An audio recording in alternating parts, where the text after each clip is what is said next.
입양 그 가정에서 자라는 청소년의 반항이나 문제가 친부모에게서 자란 청소년의 반항 문제와 차이가 있는가요? 근본적인 차이가 있다라기보다는 이번에 그 입양 부모 정신분석 특강을 그 2시간씩 6회를 이렇게 하는 과정에서 입양 부모님들이 어떤 애로사항을 가지게 됐는가 이렇게 듣다가 어느 정도는 좀 내가 알아야 돼서 그분들의 이제 생생한 목소리를 이렇게 들으면서 몇 가지 이제 새로운 뭐 이분들이 주로 자기도 모르는 이런 것에 그 혼자서 이제 낑낑대는 면이 있구나. 이거는 우리나라 이제 입양 현실을 이렇게 보니까 주로 그 평균 한 18개월, 18개월에서 24개월 그 사이에 이제 주로 이제 입양이 이루어진다 그러더라고요.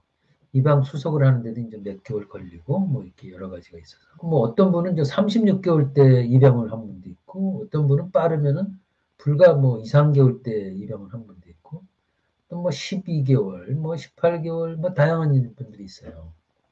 그랬을 때 이분들이 입양되기 전에 어떤 경험을 했는지 되게 이제 궁금하죠. 최초 양육자한테서는 이렇게 이제 일단 이렇게 버려줬고 거기에 입양 대기 기간 동안에 이제 소위 이제 임시 양육자가 이제 아이를 이제 돌보는 거예요. 그 임시 양육자가 이제 기간제 봉사자도 있고 뭐 소정의 그 노동의 비용을 갖고 이제 이렇게 돌봐주는 사람도 있고 이제 그런 건데 최초 양육자는 어떤 상처를 남겼을까 또는 중간 그 양육자는 어떤 뭐를 못 해줬을까 이건 이제 모르는 거죠.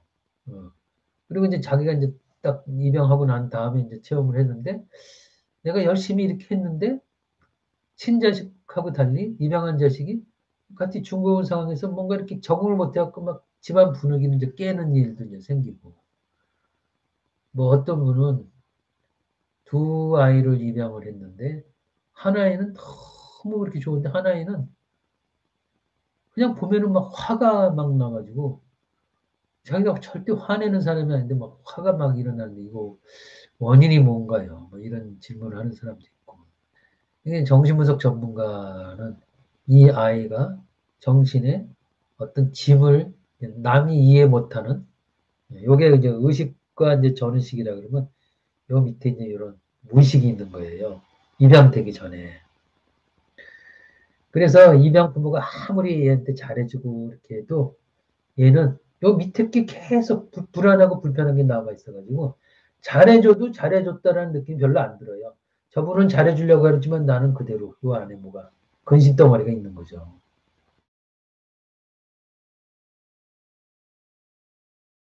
그런데 보통의 부모가 요 밑에 뭐가 있는지는 어떻게 알아요?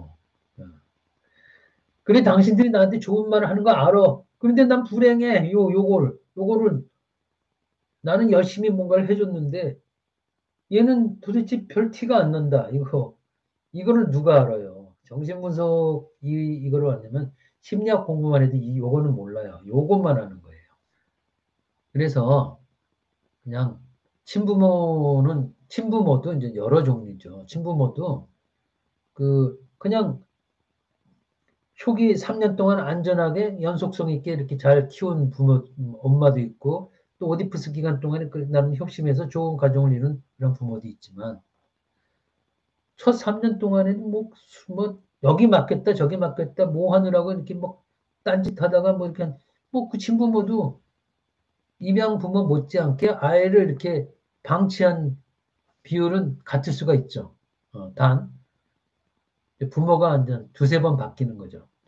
최초 부모, 중간 부모, 그다음에 이제 입양한 부모 어, 세 대상이 돼가지고 요게 그 존재의 연속성이 조금 애매해질 수도 있고 어, 아까 그 애도 얘기를 했지만 초기에 너무 빠른 분리 경험을 하는 것이 아이한테 소화가 안 됐기 때문에 그 부분이 의식과 전의식 그 밑에 무의식으로 남아있는 요거를 현재 부모가 이거를 해소해 줄 방법이 이제 마땅치가 않은 거죠. 이해 자체를 여기 못하니까 이것이 뭔지. 그냥 잘해주면 됐지 뭐 이런 마음이니까. 사랑으로 정성으로 잘해주면 됐지. 이게 때로는 이제 간단치 않은 이제 사례가 약간 좀 상황이 조금 더 복잡해지는 거죠. 아이를 잘해줄 때. 그런데 이제 문제가 생겼다는 거는 친부모도 초기의 유년기 때 몇 번씩 그 감당 못할 뭔가 데미지를 준 것도 있고 너무 못 준 것도 있고 뭐 과도하게 준 것도 있고 에피소드가 비슷할 수도 있는 거예요. 그래서 차이가 있는 면도 있고 없는 면도 있다. 뭐 이렇게 말할 수 있어요. 근데 제가 이제 입양 부모 먹고 수강생 20몇 분인가 이랬는데 6주를 아주 꾸준히 잘 나왔었어요. 6주 6회 이렇게 강의를 특강을 이렇게 설명 증문즉답도 해주고 정신분석 중요한 아이 키우는데 중요한 몇 가지 이제 모델도 전해주고 있는데 새로운 게 처음에는 언뜻 들었는데 맨 마지막 시간에 다시 확인했더니 20몇 분 중에 14분이 애들 그 문제 해결하려고 심리학 공부를 했고 현재 심리 상담사라는 거예요. 입양 부모가 애를 잘 키우려고 하다가 심리 상담사가 절반 이상 된 거예요. 그래서 야, 이게 또 인생에 이렇게 다가온 어떤 그 힘드나 이런 그 고통이 저분들을 하여금 저렇게 이제 새로운 영역에 뭔가를 이렇게 도전해서 뭔가를 또 이 발달시키게 하는 면도 있구나. 그 모습들이 이제 보기가 좋더라고요. 뭐 나는 그래도 그분들이 되게 존경스럽다고 이렇게 느꼈었는데 왜냐하면 내 세대 때는 자기 친자식에 대한 가족주의가 워낙 세가지고 입양을 하는 사람은 정말 그 어떤 초월적 영성을 지닌 사람 이런 사람이 입양을 한다라고 이제 생각을 했었어요. 그런데 정작 그 입양 부모 협회 책임을 맡으신 그 회장님 되게 이제 연세가 많이 드신 분인데 최근 한국에서 입양 자체에 대해서 또는 입양하는 부모에 대해서도 그렇고 내가 옛날처럼 그렇게 와, 참 대단하다 이렇게 안 본다는 거예요. 문화가 하도 많이 변해서 나앉기에 그러면 뭐가 그렇게 불편한 건 다음에 좀 자세하게 듣기로 하고 했었어요. 참 요새는 시대가 참 많이 변하는 그런 시대예요. 어떤 분들은 4명의 아이를 입양을 하는 분도 있고 어떤 분은 이제 종교적인 어떤 그 기대를 가지고 종교적 무드로 입양을 했는데 아이들이 성장하니까 종교 이제 싫어요라고 이제 자기 좀 자유로운 사춘기가 되고 자유로운 쪽으로 갈리니까 이분의 마음이 너무 고통스러워요. 뭐 이렇게 호소하는 분도 있고 내가 그분한테는 입양을 할 때 동기가 너무 종교적 동기가 강한 거는 그거는 부모의 욕망이 아이의 인생을 너무 많이 좌지우지하는 그런 쪽에 스며드는 거기 때문에 아이 자신이 바라는 거를 이렇게 아이 삶의 그쪽으로 피어나게끔 해야지 그거는 좀 너무 강한 거는 바람직하지 않다. 이 말을 전해드렸더니 인상 좋으신 분인데 막 그 얼굴이 이제 근심스러운 모습도 보이고 그러더라고요. 예. 자, 또 좋은 표현을 한 분이 올려주셨어요. 입양 가정이든 친부모 가정이든 부모가 원치 않는 그런 삶의 어떤 양식을 자식한테 허용하는 것은 정말 어렵고 힘든 것 같습니다. 물론이죠. 자크 락강이라는 분이 욕망이라는 것을 정신건강에 되게 중요한, 아주 중요한 주제로 주목해요. 그래서 부모 자식 관계에 자식의 정신이 형성되는 과정에 부모가 자식에 대해서 어떤 욕망을 가졌는가. 이게 이제 되게 중요해요. 거기에는 의식의 욕망도 있고 부모 자신이 미처 자각하지 못하는 의식의 욕망이라고 하는 게 있어요. 그래서 그 욕망을 가지고 자식을 임신하고 출산시키고 양육을 하는 거예요. 그 아이의 정신이 형성되는 과정에 부모의 욕망. 그 부모의 욕망을 이제 락강은 이제 더 빅 아더라고 그래서 거대한 타자의 욕망이라고 얘기를 해요. 거대한 타자가 아이의 정신에 심어주는 뭐가 있는데 그거는 부모의 욕망에서 나와요. 정신이 성장하는 과정에는 적절하게 부모의 욕망이 긍정적 기여를 해요. 그런데 아이가 이제 분리 독립하려고 하는 그 시점에까지 부모의 욕망을 강하게 이렇게 요구하게 되면은 아이의 주체성이 타자성에 잡아먹히는 그런 형상이 돼서 이게 주체성 형성이 바람직하지 않은 결과가 일어나는 거예요. 충돌이 일어나는 거예요. 그래서 부모의 욕망을 소화를 해내서 자기 것으로 소화를 해야 되는데 소화를 하기보다 부모의 욕망에 이렇게 함입이 되거나 짓눌리는 상태가 되는 거죠. 가령 어떤 사람이 너는 우리나라에서 최고 실력을 인정받는 모 대학의 무슨 과에 꼭 가야 된다 라고 하는 것을 어려서부터 주입을 시켰어요. 그래 그 사람은 소위 말해서 한국에 있는 사람 중에서 저 학교 저 과를 갔다 0.0001%만 갈 수 있는 그런 과를 온 힘을 다 기울여 가지고 부모 욕망을 채워주는 그 과를 갔어요. 그분은 어떤 존재가 됐을까? 상상을 해보세요. 내가 이제 무슨 과라고 하는 거는 이제 얘기하지 않겠어요. 왜냐하면 여기 이제 개인 정보가 들어있기 때문에. 그분의 인생은 어떻게 됐을까?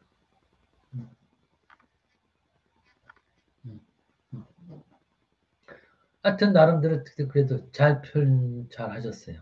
정신분석이 여러분한테 전하는 모든 이론은 90%는 사례에 근거해요. 구체적인 사례.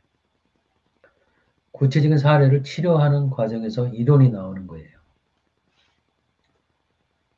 그 경우에 보통의 한 50회 정도를 에너지를 쓰면서 살아야 정신건강이 적절히 유지가 되는데 100의 에너지를 어려서부터 쓴 거예요. 그러니까 그 과에 들어가는데 모든 걸 다 썼죠. 모든 에너지를 다 썼어요.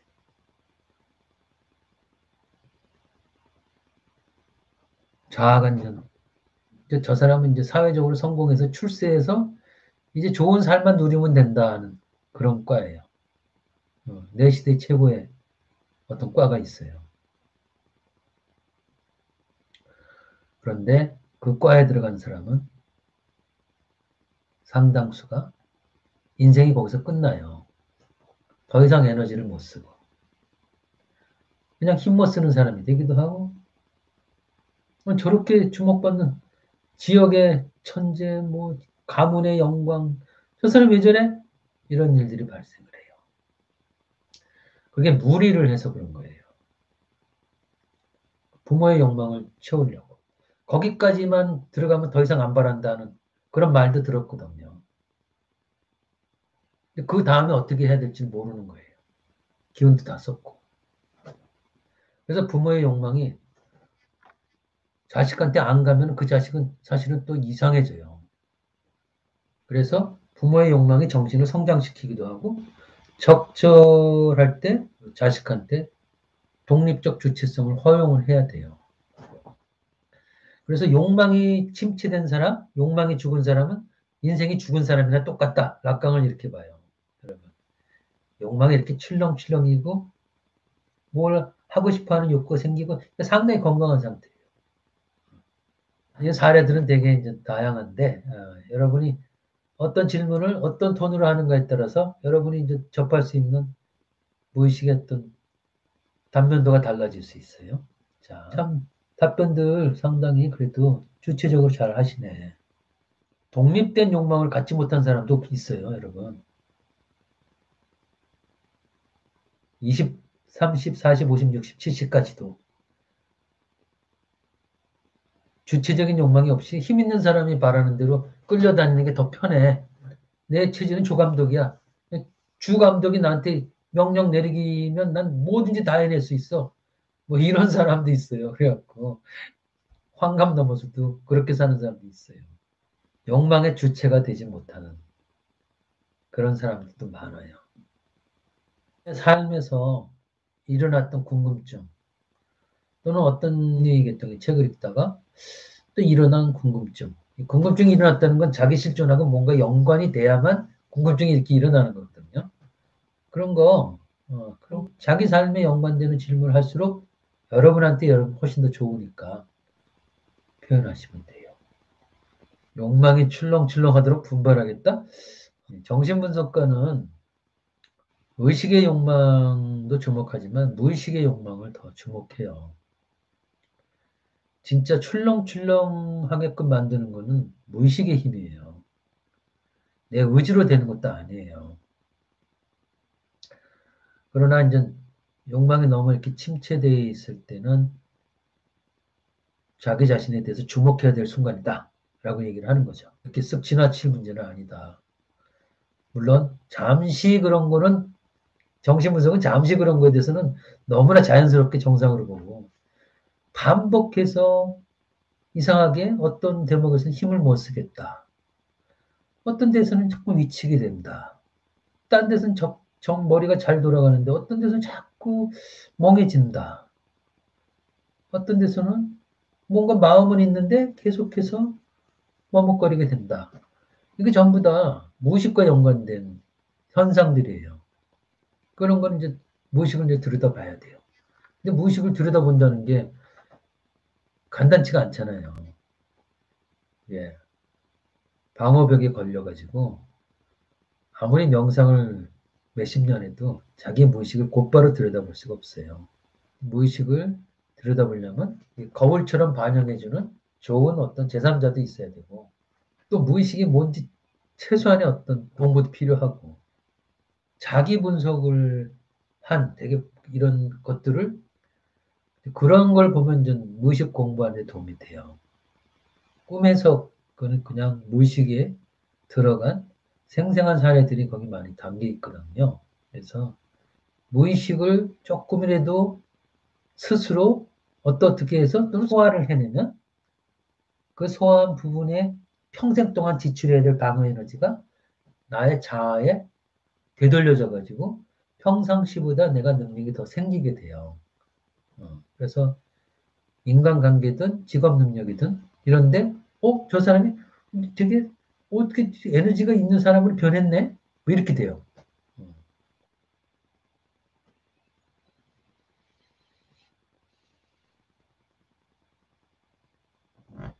욕망과 연관된 그 강의하려면 또 한 학기 강의를 해요. 과거에 모 단체에서 낙관 강의할 때 한 학기 강의한 거예요. 욕망을 가지고. 그 뭐 여기에 대해서 되게 이제 들여다볼 게 많아요. 하여튼 여러분 정신분석의 지식은 되게 깊어요. 여러분이 어떤 질문을 하든지 그게 여러분의 실존에서 나온 그런 질문일 때 그때는 책이나 이런 데서 얻을 수 없는 오래 간직할 만한 뭔가 좋은 순환이 이렇게 될 수 있으니까 궁금한 게 있으면은 이 시간을 한번 잘 활용하시면 돼요. 좋은 질문 되게 이제 잘 해주셔서 고맙고 일요일 밤 귀한 시간 함께 해주셔서 고마워요.